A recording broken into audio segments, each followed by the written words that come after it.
అందరికీ నమస్కారం. చూడండి, ఈ పిల్లోడు నా కొడుకు.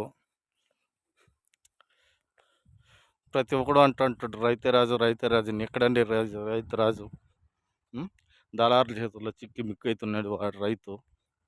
అది వీళ్ళు ఏమంటారు, ఏం మీరు రాజు, మీరు బాగా పండిస్తారు పంట అంటారు. మేము పండించేది అయితే వాస్తవమే. మేము వడ్డీకి తీసుకొచ్చి కూడా పంట పండిస్తూ ఉంటాము. ఆ పండించిన పంట మేము అమ్మాలంటే దళారి దగ్గరికే పోవాలి. రైతు దగ్గర అయితే ఎవరు కొంటారు? రైతు దగ్గర అక్కడ 10 రూపాయలకు వస్తే 2 రూపాయలు కడతారు. చూడండి, మేము వేసిన ముల్లంగి ఏ విధంగా వచ్చిందో చూడండి. 45 రోజులైంది. 53 రోజుకి మేము పీకి మార్కెట్కి వేస్తాము. ప్రస్తుతానికైతే రేట్ అయితే ఆశాజనకంగానే ఉంది. చూడండి, మా ఏరియాలో నీళ్ళు తక్కువ, అప్పుడే ఎండిపోతున్నాయి. అక్కడక్కడ ఉండదు. వర్షాకాలం అయితేనే మేము పంటలు పండించుకుంటాం. ఎండాకాలం వచ్చిందంటే మా ఏరియాలో నీళ్ళు తక్కువ.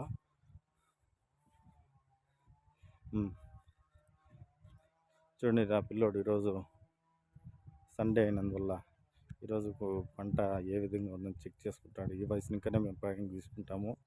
ఇది మా సొంతము, నా కొడుకే పిల్లోడు.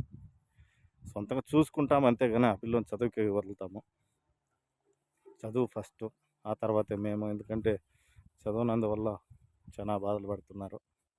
చదువుకుంటే పిల్లోడు ఏమన్నా జీవితంలో బాగుంటుందనేసి చూస్తున్నాము. చూడండి, మేము ఎంత కష్టపడతామనేది ఒక్కసారి మాకు లైక్ చేయండి, ఒక షేర్ చేసి గంట బెల్ కొట్టండి. Please subscribe. చూడండి, మేము ఎంత కష్టపడతామనేది మీరు చూడండి ఒకసారి. మీరు తరకారీ తీసుకొని వేస్ట్ చేస్తూ ఉంటారు కదా, మా దగ్గర డబ్బు ఉంది, మా ఇష్టం, మేము వేస్ట్ చేస్తామంటారు. మీకు డబ్బు మేము ఇస్తాము, అప్పటికప్పుడు 100 రూపాయలు ఇస్తాము కిలో. అప్పటికప్పుడు పండించి తెలుస్తుంది మీకు. ఏ పంటైనా పండేవాళ్ళంటే 90 రోజుల నుంచి 120 రోజులు పడుతుంది. ఏ పంటైనా పండేవాళ్ళంటే ఆ పండించే పంటకి వాల్యూ ఇవ్వండి మీరు ఫస్ట్. మీకు డబ్బు ఉండదనేసి అహంకారం కాదు. ఒక రైతు ఎంతరా కష్టపడతాడు అనేది.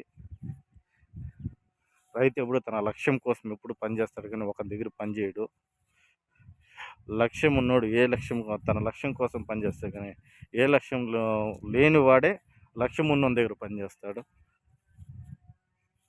లక్ష్యం ఉన్నోడు ఎప్పుడు లక్ష్యం లేని దగ్గర పని చేయడు. చూడండి, ప్లీజ్ మాది కూడా ఒకసారి షేర్ చేసి చూడండి. మా పంట చాలా బాగా వచ్చింది.